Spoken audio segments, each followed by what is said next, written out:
the last couple of months, we have witnessed a well-structured ethnic profiling of the members of the Kikuyu community by President William Ruto. This is a well-orchestrated move ahead of the 2027 elections in what Mr. William Ruto scripted in 2007 of the 47 versus 1. We all know what led Kenyans to. We lost over 1,300 Kenyans, and hundreds of thousands of Kenyans are up to date in IDP camps. The team leader for this narrative is one Mr.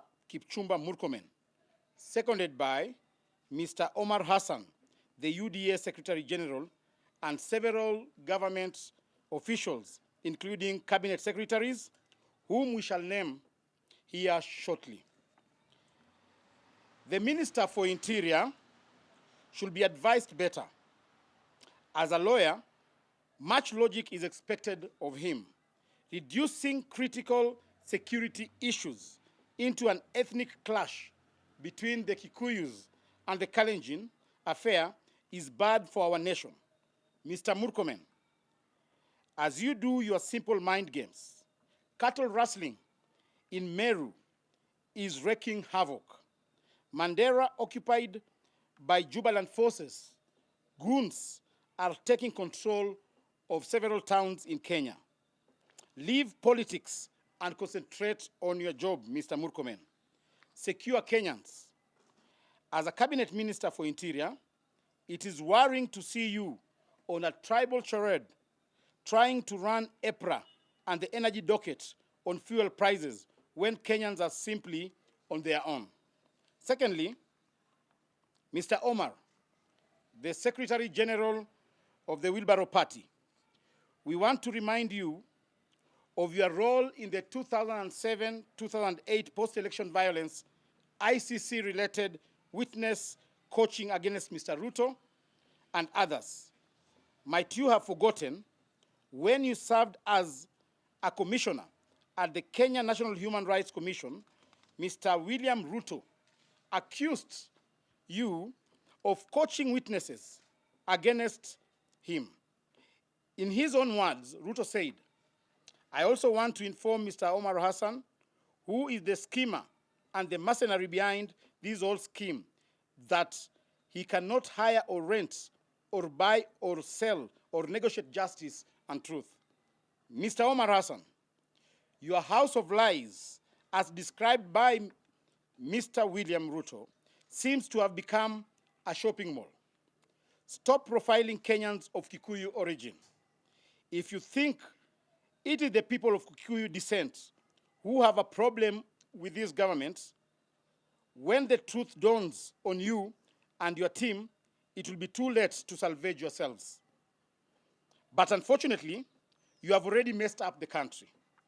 When Kenyans came out in the streets to demonstrate about high cost of fuel, mutilated payslips, dysfunctional SHA, failed education systems, it is not the Kikuyu versus the Kalenjin community.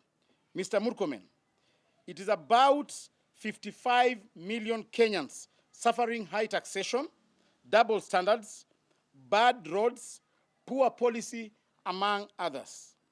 When Kenyans in the northern Kenya are being butchered by the Jubaland forces, it is not Kikuyus versus Kalenjins.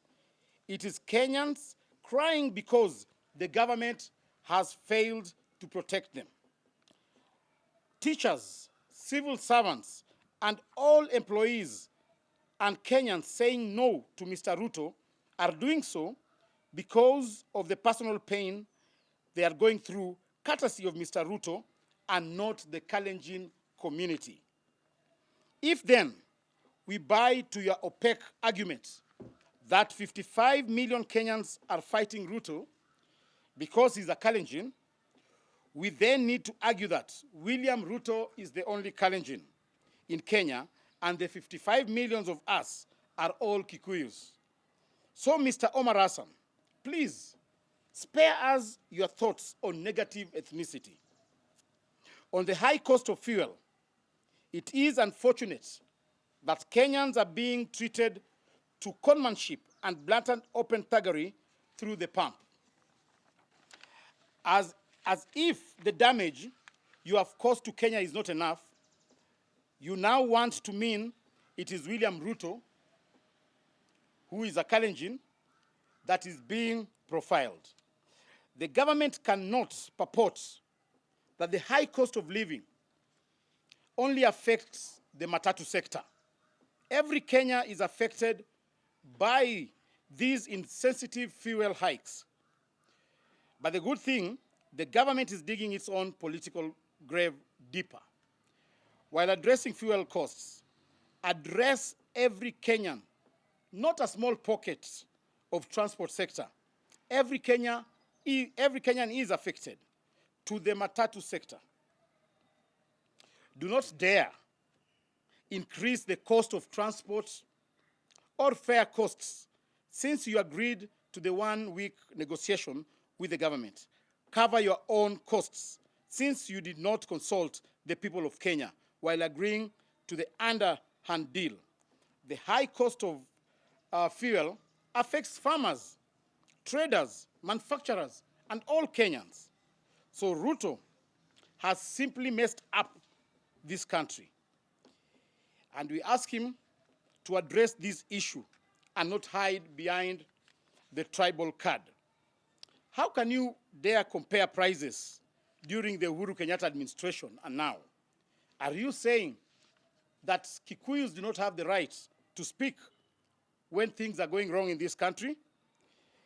But we all know that this balkanization is meant to hoodwink Kenyans on the punitive finance bill of the 2026-2027. Mr. Ruto and your government, if you think that these will stop Kenyans from asking questions, you are far from the reality. Kenyans are waiting for the publication of the Finance Bill 2026-2027. And we want to state here categorically that we shall not accept any punitive taxes introduced in that bill. Thank you.